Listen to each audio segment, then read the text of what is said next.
What's up guys, Rogue9 here, and today I will be taking a closer look at the Rainbow Six Siege kill cam.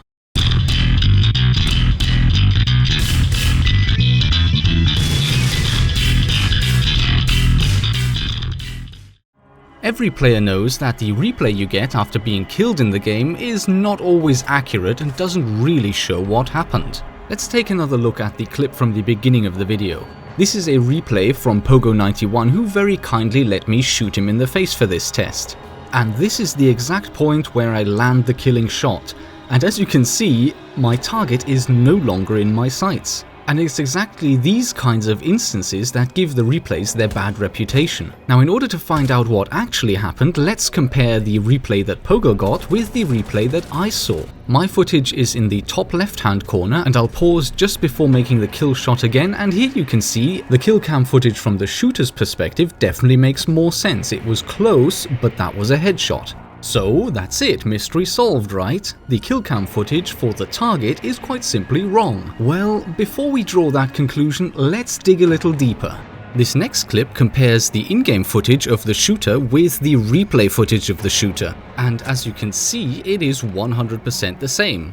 Well then, that's that theory out of the window. From the perspective of the shooter, the replay perfectly replicated what has happened in the game. But of course, it's the replay from the perspective of the guy being shot that didn't make any sense. But I can't simply compare the victim's kill cam with the victim's game footage, since the two clips are shot from different perspectives and it's therefore impossible to know if you've got it properly synchronized. So instead, what we'll have to resort to is synchronizing the in-game footage of both the shooter and the victim.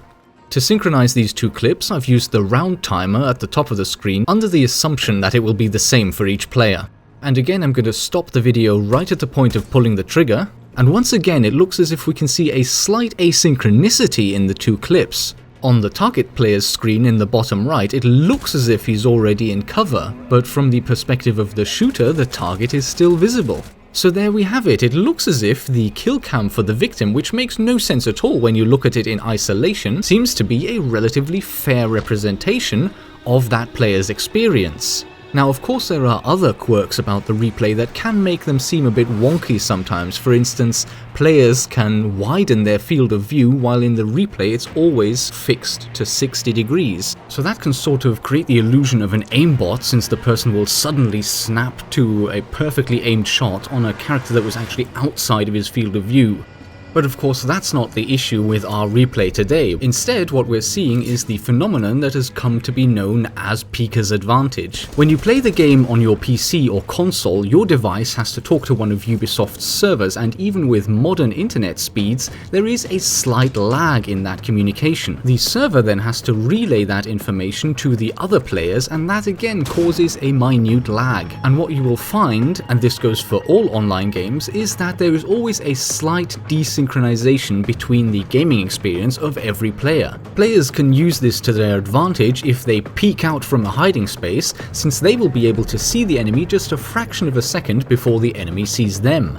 On the other hand, as we saw with the footage earlier, it can also be a disadvantage, since you might feel safe because you've already reached cover, but in the instance of the other player's game, you're actually slightly delayed and still visible. So while the lag creates an advantage for people coming out of cover, it also creates a disadvantage for people moving into cover.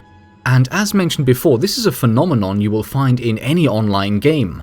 But it's maybe slightly unfortunate that Rainbow Six's kill cam replay actually highlights the issue very frequently. It can be quite annoying when you see a replay of someone popping out and shooting you with magically fast reflexes, or conversely seeing yourself run into cover, being well hidden, and then a bullet seemingly shot at nothing still killing you.